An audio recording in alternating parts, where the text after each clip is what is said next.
हमारे एक दोस्त ने दुबई में यहाँ 2017 की पजीरो माशाल्लाह खरीदी है, जिसकी कीमत है 1 लाख दरम, पाकिस्तानी रुपीस 50 से अगर आप इसको कन्वर्ट करते हैं तो ये बनते हैं 50 लाख रुपए।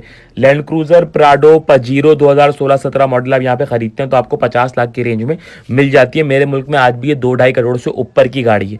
मुझे समझ नहीं आता कि इतनी ड्यूटीज क्यों लगाते हैं कि आम बंदे के लिए गाड़ियां जो है वो एक हवा बन जाती है।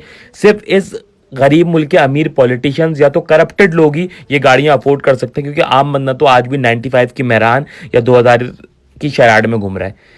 इस इंडस्ट्री को तबाह करने में सबसे ज्यादा ऑटोमोबाइल इंडस्ट्री माफिया का हाथ है। पहले तो वो शोरूम जो कि आपको गलत गाड़ियां बेच देते हैं, ये बगैर बताए कि इसकी बॉडी में काम है, इसके इंजन में काम है, या ये गाड़ी एक्सीडेंटल है, और डबल प्राइस में। दुनिया में ऐसा कहीं नहीं होता कि आपने 10 साल पहले जो गाड़ी 10 लाख की ली थी वो 10 साल बाद जो है वो 18-20 लाख तक पहुंच गई है, सिर्फ इस शोरूम माफिया की वजह से।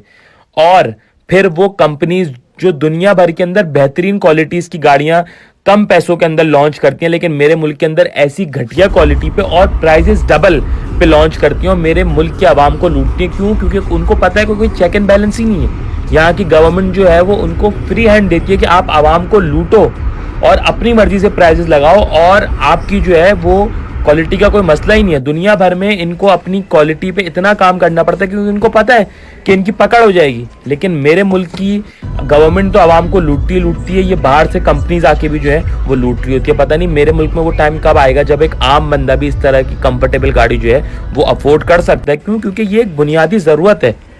या अल्लाह ताला मेरे मुल्क की हिफाजत फरमा, आमीन।